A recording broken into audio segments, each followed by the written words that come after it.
North Richmond Street, being blind, was a quiet street except at the hour when the Christian Brothers School set the boys free. An uninhabited house of 2 stories stood at the blind end, detached from its neighbors in a square ground. The other houses of the street, conscious of decent lives within them, gazed at one another with brown imperturbable faces. The former tenant of our house, a priest, had died in the back drawing room.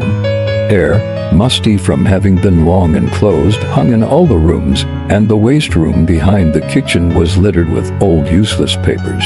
Among these I found a few paper-covered books, the pages of which were curled and damp: The Abbot, by Walter Scott, the devout communicant, and the Memoirs of Vidocq. I liked the last best because its leaves were yellow.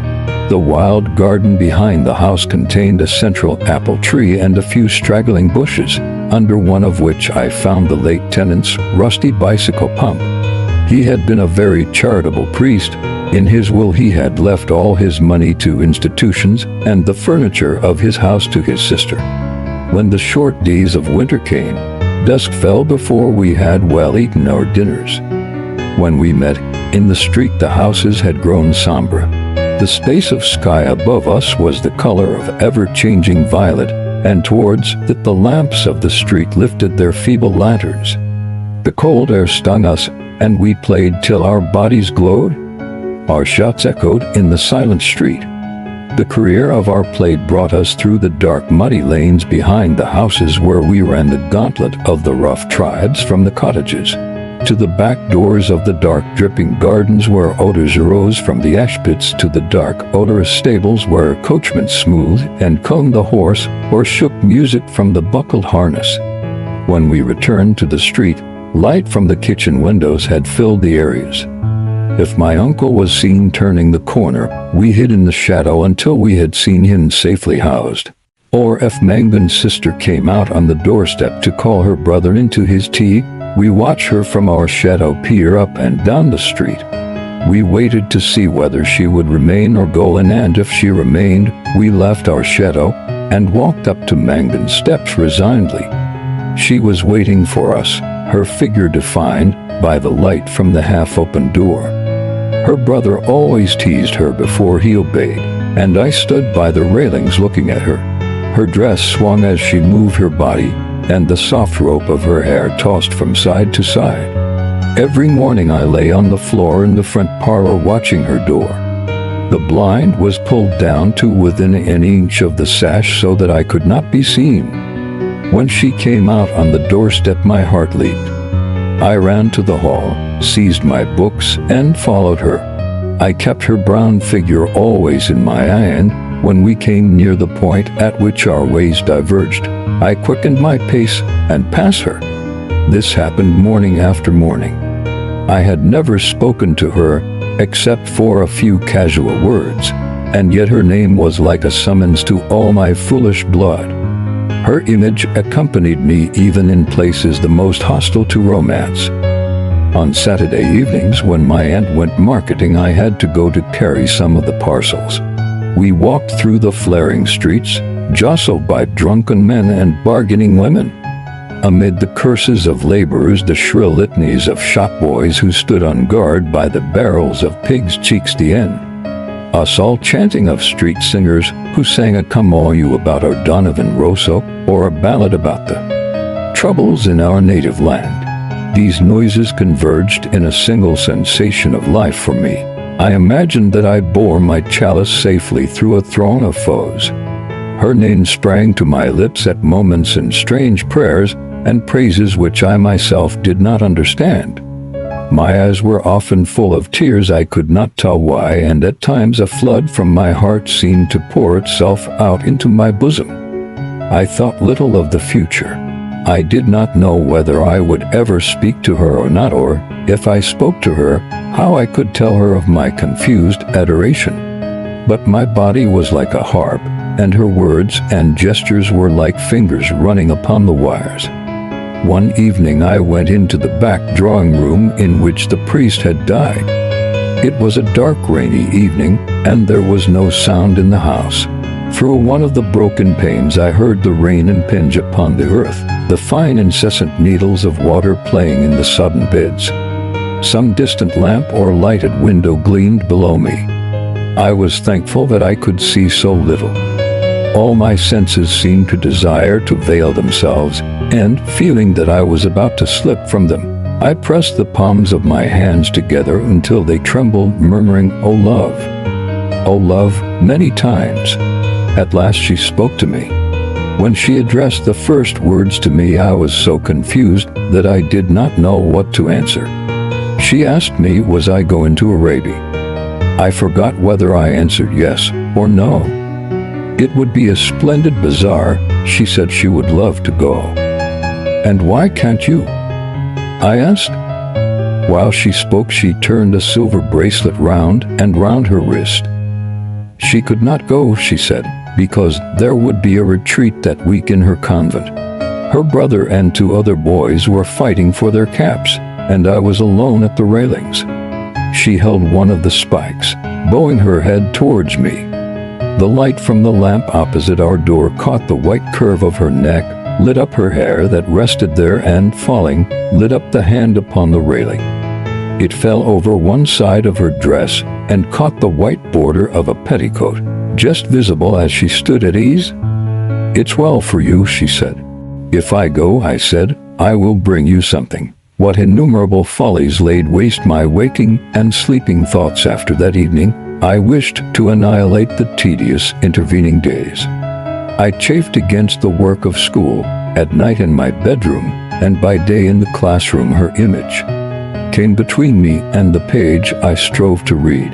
The syllables of the word Araby were called to me through the silence in which my soul luxuriated, and cast an Eastern enchantment over me. I asked for leave to go to the bazaar on Saturday night. My aunt was surprised, and hoped it was not some Freemason affair. I answered few questions in class. I watched my master's face pass from amiability to sternness. He hoped I was not beginning to idle. I could not call my wandering thoughts together. I had hardly any patience with the serious work of life which, now that it stood between me and my desire, seemed to me child's play, ugly monotonous child's play. On Saturday morning, I reminded my uncle that I wished to go to the bazaar in the evening. He was fussing at the hall stand looking for the hat brush, and answered me curtly, "Yes, boy, I know." As he was in the hall, I could not go into the front parlor and lie at the window. I felt the house in bad humor and walked slowly towards the school. The air was pitilessly raw, and already my heart misgave me. When I came home to dinner, my uncle had not yet been home. Still, it was early. I sat staring at the clock for some time, and, when its ticking began to irritate me, I left the room. I mounted the staircase and gained the upper part of the house.